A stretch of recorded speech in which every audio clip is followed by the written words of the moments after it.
of this new book, Undone, a true story of sex, murder, and utopia at the dawn of World War II. This book is a real-life survival thriller about a group of people who flee civilization and try to find utopia on a remote island off the coast of South America in the 1930s. The experiment, of course, goes horribly awry. It even turns deadly. The book has been described as Charles Darwin meets Agatha Christie. Bizarre, yes. Bizarre, mesmerizing, and compellingly tragic. Y'all please welcome Abbott Kahler.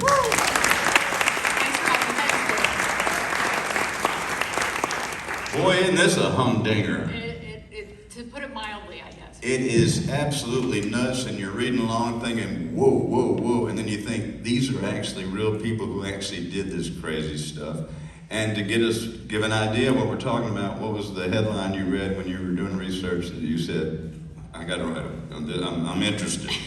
So about 12 years ago, I was researching another book, and I was going through newspaperarchives.com, as writers often do, and came across a headline in a 1941 article in the San Francisco Examiner. And I'm just going to read that headline to you. Quote, "Was Dr. Ritter with his steel teeth poisoned in paradise? Was the Baroness, otherwise known as Crazy Panties, who ruled the island with a gun and love, murdered by one of her love slaves after she had driven the other to his death? And why is Frau Ritter going back to what she once called Hell's Volcano?" So I read that headline and said, this is the book I need to write. And you brought your own sound effects. That's very impressive. Man, when you find out one of the main characters in the book's nickname is Crazy Panties, I'm in. I know you are. All right, we want to. The characters are so compelling. Each one could be their own book. But let's talk about this Dr. Ritter and Dory, we kind of get introduced to them first, so that's who we hang around. Tell us about them. And again, real people. Yes, all real, everything is true. Yeah. So we start off in Germany in 1929 in Berlin. Dr. Frederick Ritter, he's a veteran of World War I. He had a little trauma from that. And he was working at a hospital for therapeutic medicine, thought about the healing powers of water and the healing powers of the mind and kind of forward-thinking things like that. And he was a little bit eccentric. He's made all of his own food. He sewed all of his own clothes. He made his own shoes. He did not trust the civilized shoe. I don't even know what that means, the civilized shoe. That'll show him. Yeah, exactly. So we start off with Dr. Ritter, and one of his patients is a woman by the name of Dory Strauss. She's about 10 or so years younger than he is. She's suffering from multiple sclerosis. Every other doctor tells her that her MS can't be cured, but Frederick comes along and kind of mansplains the MS to her and says, hey, if you just put your mind to it, you could cure your multiple sclerosis. Right. And she's fascinated by this guy. And I love in her memoir, I think she's partly fascinated with him because she was married to a boring guy who was bad in bed. Or so she said. Wow. So these two hook up and start talking about going to the Galapagos Islands together. And amazingly, you mentioned the husband.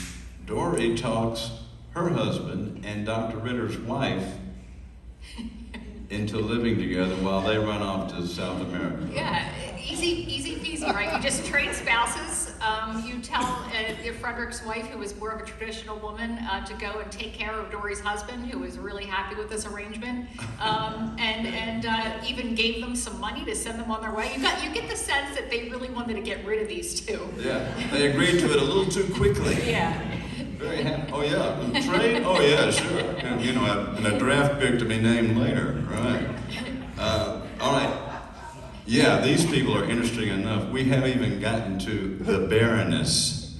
Tell us about this woman, the Baroness. So Baroness, a real person. Otherwise known as Crazy Panties. Yes, Crazy Panties. So to set the scene for you a little bit. Dory and Frederick have made their home on the Galapagos Islands. People start hearing about this experiment. American explorers come down and spread the word about this modern-day Adam and Eve living on this remote island in Floriana.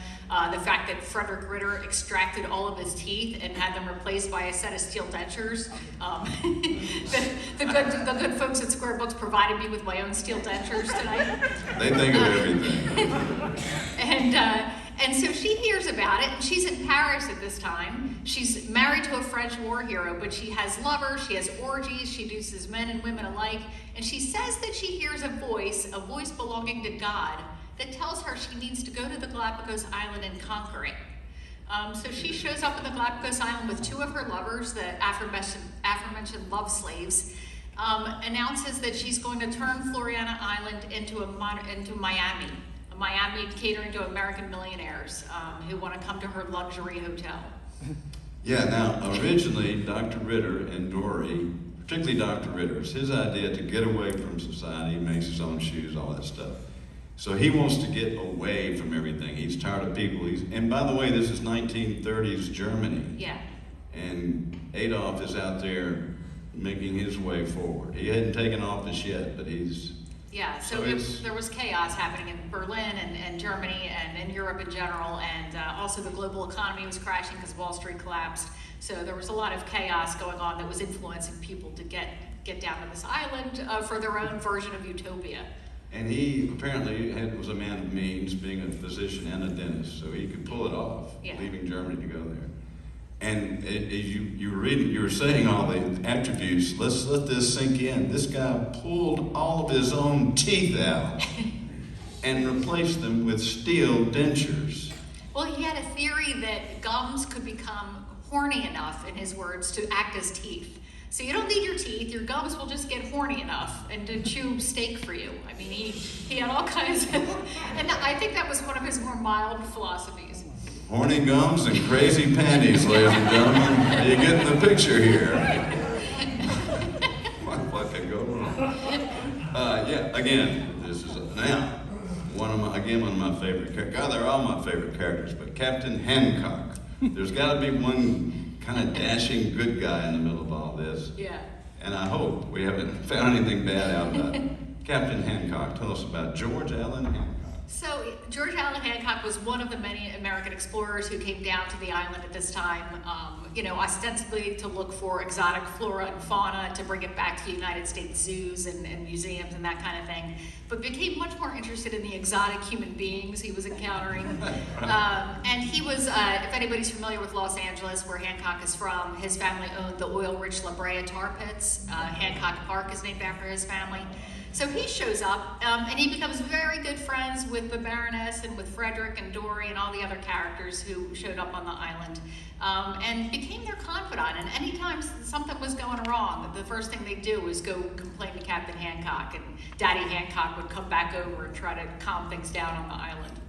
Yeah, and he had his flaws. He was not exactly great with wildlife. He would capture them and put them on a boat and take them back to the mainland. Yeah.